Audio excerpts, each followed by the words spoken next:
કેજીમાં ભણતી હોય કે કોલેજમાં, કુમારિકા હોય કે કન્યા, દીકરી તો સદાય દીકરી જ રહે છે. મા બાપ માટે બાળપણમાં બિંદાસ દીકરી ભલે બાપ સામું બોલતી હોય, પીરા હારે બાથો બાથ આવતી હોય, શેરીમાં છીપરા ઉડાડતી હોય, પરંતુ જ્યારે તે યુવાન થાય છે ત્યારે જ ગંભીરતા ધારણ કરી લે છે.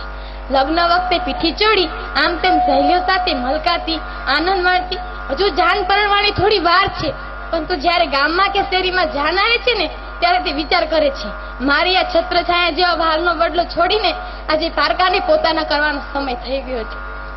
પિયરના તમામ ધંધારણાને પોતાના હૃદયના ખૂણામાં દબાવી દે છે. સાસરિયાવાળા કે ગામવાળા પૂછે કે વહુ કરિયાવરમાં શું લાવી, સાસરિયાવાળા કે ગામવાળા પૂછે કે વહુ કરિયાવરમાં શું લાવી, ત્યારે એની લાગણીઓને અહીંયા કોઈ જ વિચાર નથી કરતું.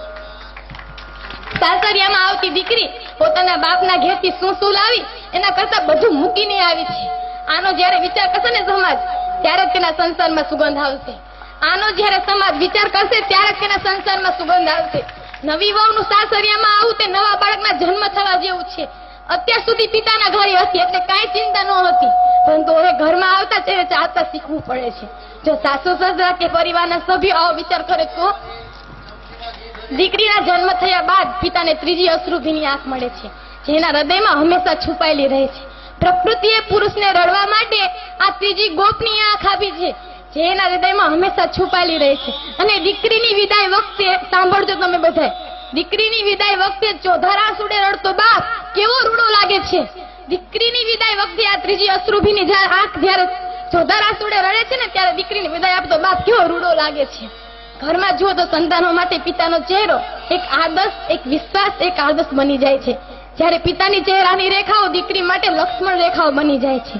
પિતાનો ચહેરો ઓળખવામાં દીકરી જેટલી બીજી કોઈ વ્યક્તિ હોશિયાર નથી. પિતાનો ચહેરો ઓળખવામાં દીકરી જેટલી બીજી કોઈ વ્યક્તિ હોશિયાર નથી. દીકરી માટે પિતાનો બોલ, શબ્દો એટલે વેદ અને પુરાણ કે બાઇબલના વાક્ય બની જાય છે.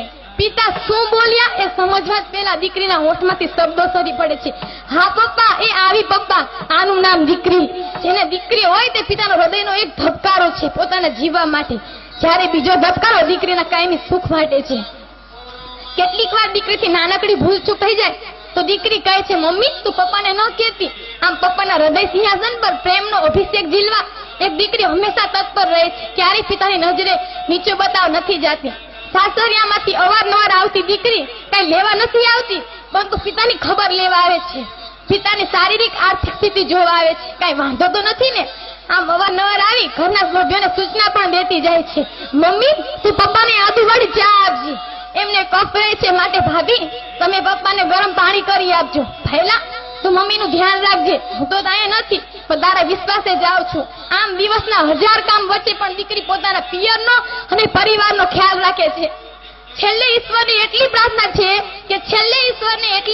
છે કે કોઈ પણ દીકરીને એના પિતાથી એટલી બધી દૂર ન મોકલતા કે શિયાળાની કાતિલ ઠંડી હોય, ચોમાસાની મેઘલી રાત હોય, કોઈ પણ દીકરી પોતાના હાથમાં એક ચમચી પાણી પણ પીવડાવી ન શકે. છેલ્લે વખતે પિતા પણ કહેતા હોય છે, મારી દીકરીને તેડાવી લો, મારે એનું મોં જોવું છે. છેલ્લે વખતે ખરેખર જે આ પૃથ્વી પર દીકરીના મા બાપ છે તેઓ ઈશ્વરની નજીક છે. ખરેખર જે આ પૃથ્વી પર દીકરીના મા બાપ છે ને એ ઈશ્વરની નજીક છે. આ પિતા પુત્રીના પ્રેમાને મારી લાખ લાખ વંદના. આ પિતા પુત્રીના પ્રેમાને મારી લાખ લાખ વંદના. આ છે અનમોલ રત્ન દીકરી, આ છે અનમોલ રત્ન દીકરી. गगन की शोभा सितारों से होती है, गगन की शोभा सितारों से होती है, नदी की शोभा किनारों से होती है, पुष्प की शोभा सुवासों से होती है, जीवन की शोभा अच्छे कार्यों से होती है. દીકરી તુલસીનો ક્યારો છે, નથી કે સાપનો ભાર. મારે એટલી વિનંતી છે કે દીકરી તમે તમારા પ્રત્યે માન આપો. દીકરી હોય તો 2 કુળને તારશે, જ્યારે દીકરો હોય તો 1 કુળને તારશે. અસ્તુ.